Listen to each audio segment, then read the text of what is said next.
How is everyone doing? Especially you here in Chiefs Kingdom. Welcome to another episode of Gridiron Lines. This is your gracious host, Gary McKenzie, here on a channel on RGR Football Network, the best Chiefs YouTube content in the history of mankind. Not necessarily speaking about myself, more or less referring to Ryan, Dan, and Seth. All three of those gentlemen do a wonderful job. So welcome aboard to RGR Football. This is once again Gridiron Lines. I'm Gary McKenzie. If you're new here, make sure you hit that like button. Subscribe if you want to see more Chiefs content. We've been steadily growing, which is awesome. Still trying to get to 30,000 subscribers, but we're knocking on the door, getting closer every single day. So appreciate each and every one of you showing up. Today's video, I wanted to go over the Chiefs draft and talk about what the Chiefs team seems to be doing from a planning standpoint, from a game theory standpoint, X's and O's standpoint. And so we won't waste any time. We'll jump right into it. So the Chiefs made a bit of a splash in the first round, trading with the Buffalo Bills to move up a few spots to number 28 overall to select Xavier Worthy. Now, a lot of fans out there have been saying that the Bills were dumb for trading with the Chiefs again, and I'm not so sure that I feel that way. I think that the Bills were looking to get more picks. They've lost a lot of players on their team this offseason. They're looking to do a bit of a youth movement, get some injection of talent into their roster. So trying to get more picks makes more sense for them, and they said that the Chiefs gave them the best offer. So I'm not going to roast the Bills for wanting to trade with the Chiefs. I think that for their organization, for what they have going on, they're making the best decisions they can. Just so happened to be the Chiefs were the team that were willing to pay the most to trade for that number 28 spot. And so there you have it. I don't think that, because of the trade that happened with Mahomes back in 2016 or 2017, I don't think that the Bills should never trade with the Chiefs again because of that. I mean, the optics are bad, I'll admit that, but the chance the Chiefs are going to pick another player like Patrick Mahomes again is never going to happen. Like, Patrick Mahomes is one of one. So they can't be afraid to trade and make their moves and do things that their organization thinks they need to do to better themselves. They can't cut off their nose to spite their face and not trade with the Chiefs. So I think that the Bills did the thing that they felt was best for their organization, and I'm not going to roast them at all or think that Xavier Worthy is automatically going to be a god because of the Patrick Mahomes trade that happened back in 2017. So I think the Bills shouldn't take any heat for that. Now on to Xavier Worthy. So Xavier Worthy, obviously, everyone knows he ran the fastest 40 of all time. In NFL draft history, in the history of the combine. So he's fast. He's also undersized. He's 5'11", 165. And maybe in the 90s, the 2000s, 2010s even, you would feel really reluctant to draft a player of this size. But I feel that with the way today's NFL is played, with the player's safety, trying to protect receivers, especially defenseless receivers, and in conjunction with Xavier Worthy's tape and his lack of injuries, knock on wood, throughout his career, I think the Chiefs made a smart choice. I think that the Chiefs want to stretch defenses both vertically and horizontally, and Xavier Worthy certainly can do that. Pair him with Hollywood Brown, who's another fast player. And the Chiefs are going to be looking to spread defenses thin next year. And they're not necessarily going to try to stick with the possession-style offense that they've been running the past two seasons. It's looking to me like they're going to try to get back into the habit of throwing the ball down the field. So we'll see if that works out. But the Chiefs, as far as their team building goes, it looks like offensively they're wanting to get back to the 2018, 2019 version of Patrick Mahomes. Maybe they've found some creases in the coverages they're seeing, or the NFL defenses have reacted to the way the Chiefs were playing offense. So they had to go to the ball control style offense, possession style offense. And now that they've reacted so much to the possession style offense, the Chiefs can go back and try to wrinkle in some more stretching of the field, throwing the ball downfield, being a bit more aggressive on the deep throws. And I think that's where Xavier Worthy and where Hollywood Brown come into play. So the Chiefs made a decision to get faster. And Xavier Worthy, he's not just a speed guy. I mean, go look at his tape. He has really good tape. There's a reason he's a receiver taken in the first round. And if you're 5'11", 165, and you get taken in the first round, your tape better be pretty dang good. And his tape is very good. He does have, some prototypical problems for an undersized wide receiver. For instance, balls that are contested. He has a bit of a difficult time holding on to those because he can get shoved around at the point of the reception a little bit. But all in all, I think that this is a good pick for the Chiefs. And we'll see if it pans out. I do not feel like Xavier Worthy is a lock. Some people think, this is the fastest wide receiver of all time. In the combine, the Chiefs picked him, so obviously he's going to be incredible. I think he's going to be good. But if you go back through the history of this Chiefs team, they have a history of drafting and incorporating smaller, faster guys, and they've never become the breadwinner in terms of receiving the ball, at least not in the past few years. Tyreek Hill, he was shorter, but he was not small in stature. Tyreek Hill was built like a running back at the wide receiver position. I'm talking about guys like D'Anthony Thomas, Xavier Worthy, Mecole Hardman, these guys that are smaller built wide receivers, and they've filled a niche role in the Chiefs offense, but they've never been that breadwinner guy. And I don't think that Xavier Worthy has the frame necessarily to become a guy that is going to catch, 7 balls a game. So he's a good piece that the Chiefs have. You can use him in special teams a bunch of different ways. But as far as my money goes, I still think Rashee Rice is going to be the guy on the Chiefs offense who's kind of the guy that gets most of the targets and receptions in this offense. So that's where I am currently with that. Some of you may disagree. Let me know in the comments if you think I'm stupid. If you think I'm stupid and Xavier Worthy is going to have a lot more production than Rashee Rice, let me know. But right now, for my money, I would take it on Rashee Rice whenever he gets back and he's held and his suspension is fulfilled. And I'm guessing if you had to ask me, I think he's probably going to get suspended 4 to 6 games. That's my thought. Moving on to the Chiefs' second round pick, and this is my favorite pick of the Chiefs' entire draft. So the Chiefs took Kingsley Suamataia. I don't think it's Suamataia. It's Suamataia or something like that. Suamataia. I can't ever say this guy's name right. I've been practicing it for 3 days. Anyways, offensive tackle from BYU, dominated versus lesser competition. And then whenever he was facing off of more prominent competition, he held his own.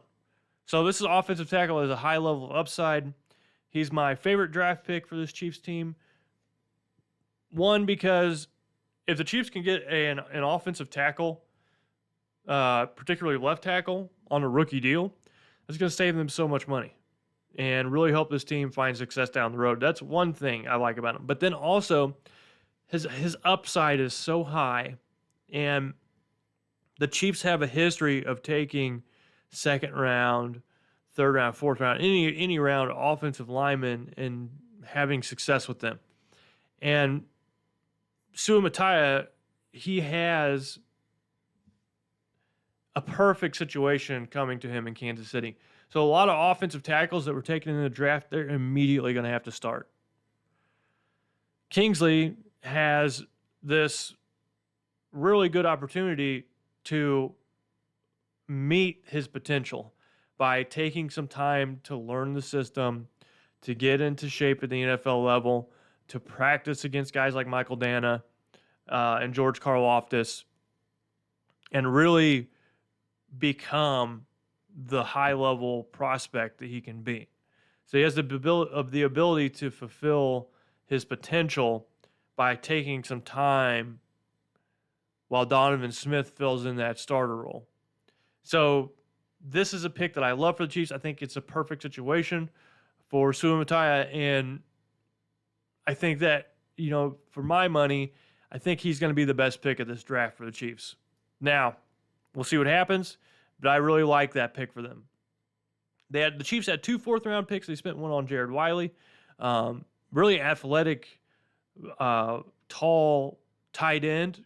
He could use to add a little weight to his frame, but I don't think he's criminally undersized. Then Jaden Hicks, safety. Really, Jaden Hicks might be the steal of the draft for the Chiefs because a lot of smart people involved with drafting of NFL players thought that Jaden Hicks was the best safety. And I think the reason he fell to the 4th round is because there's some question about his size. Is he too big to play safety? Is he too small to be a linebacker?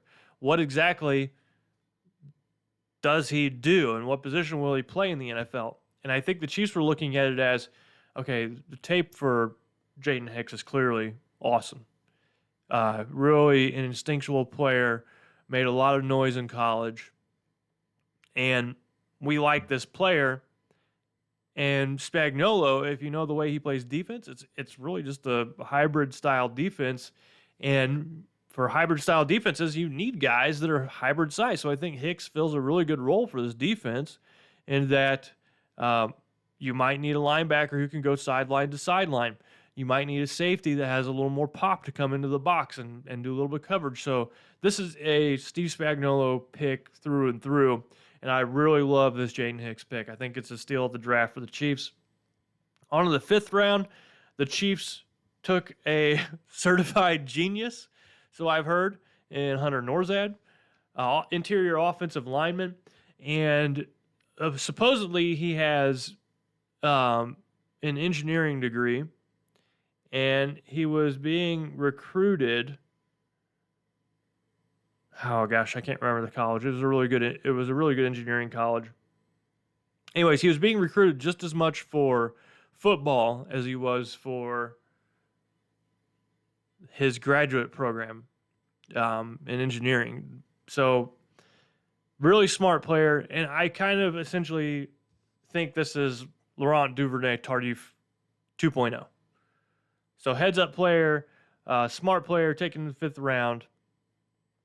And we'll see what happens with him, but that's the 2nd offensive lineman taken by the Chiefs in this draft, and eventually there will be 3. But in the 6th round, the Chiefs take Kamal Hadden, super athletic cornerback.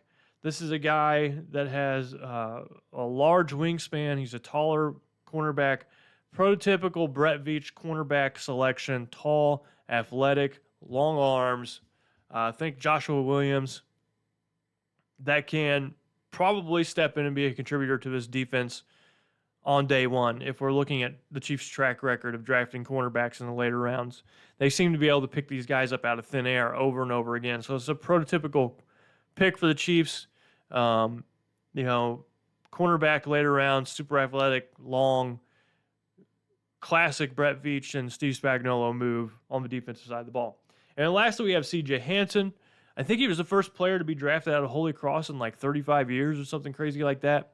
He's an offensive guard and 3rd offensive lineman taken by the Chiefs in this draft. So they had, 7 picks, and 3 of them were on the offensive line. We'll talk about that in a little bit. But Hansen, to me, feels like someone in the scouting department for the Chiefs saw his tape at Holy Cross and fell in love. And this is kind of like someone's pet project of a pick. So we'll see what happens with him.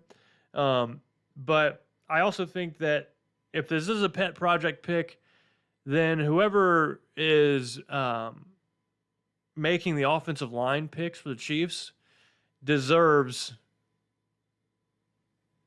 a pet project more than anyone else in terms of Chiefs development scouting staff goes, because the Chiefs have done an unbelievable job identifying offensive linemen and picking them in the draft. So whoever's evaluating the players for the Chiefs and is running the show for the offensive line, they are doing a really good job, and I hope that translates to this season too.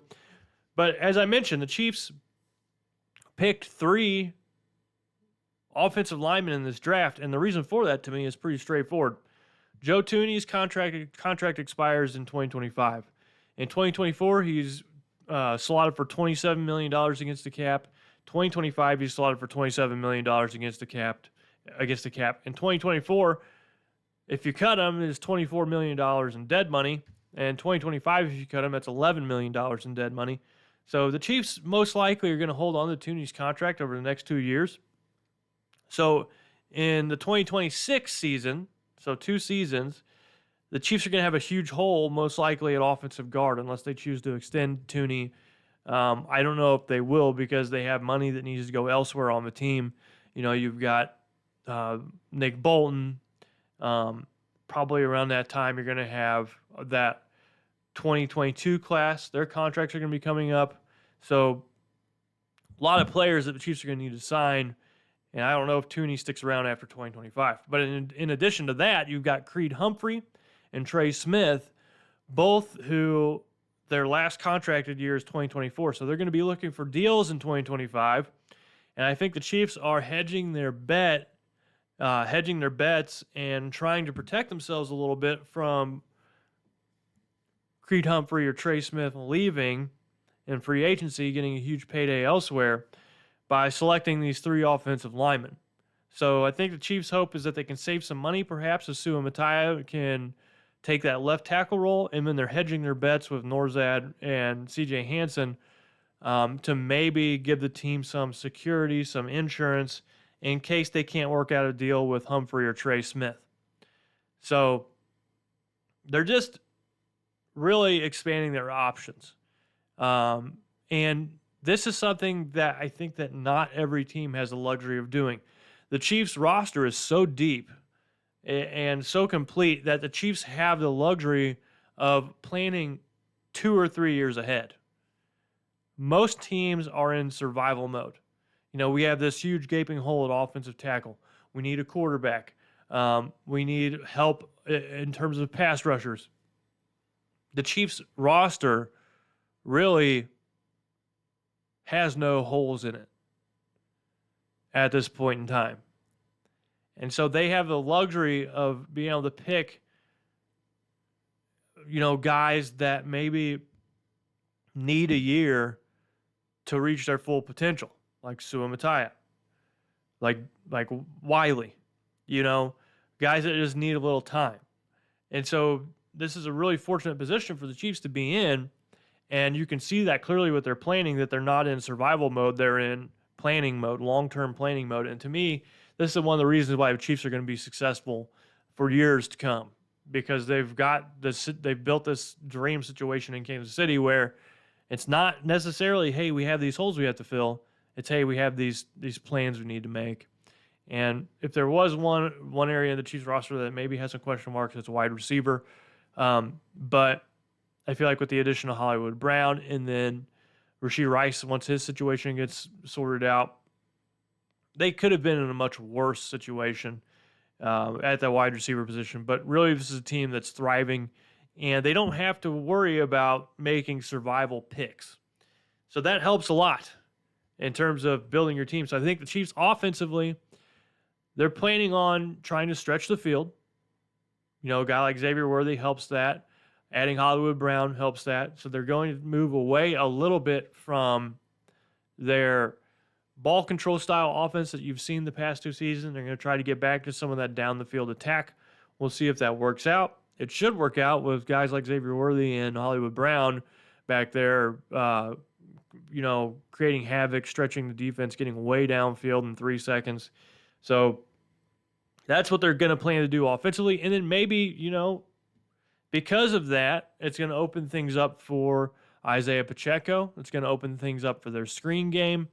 It's going to open a lot of things up that they haven't really done a lot of in the past 2 years. I don't know if you remember, like the Chiefs used to run a lot of screens, but that really they really took a back seat once they played that possession style offense, because teams were being more concerned with stopping the short stuff, the intermediate stuff. So I think that's the direction the Chiefs are going to go in terms of offense schematically, and then in terms of roster planning, they're preparing themselves for the worst case scenario in 2025, where maybe they can't sign Humphrey or they can't sign Trey Smith to deals after next season. So Chiefs are really in a good position. I love this draft. I think Kingsley Suamataia is my favorite pick in this draft. We'll see if he pans out. But I also really like the Jaden Hicks pick. I think Xavier Worthy is going to fill a hole, fill a role in this offense. I hope he goes the Deshaun Jackson route. I want him to succeed. I want him to have 1,000 yards his rookie season, but I'm not so sure if that's going to happen. We'll have to play it by ear. I think he's a tremendous player, and will have a role in this Chiefs offense. I just don't know if he's going to be the breadwinner on this Chiefs receiving core. So that's my thoughts on the Chiefs draft. Let me know what you think about the draft. Are there any of these other players that I didn't kind of give honorable mention that you think are going to play out? Are there any undrafted free agents you really like? Let me know down in the comments. And once again, this is Gary McKenzie with Gridiron Lines, your host. I'm going to sign off now, but I hope all of you have a good rest of your week. And that was a fun, exciting draft. Let's go Chiefs, and let's get these guys in the building and get them coached up and ready for another good season in Kansas City. This is Gary signing out. Take care. Thanks for watching this video from the team at RGR Football. Click these videos to see more and subscribe to RGR Football.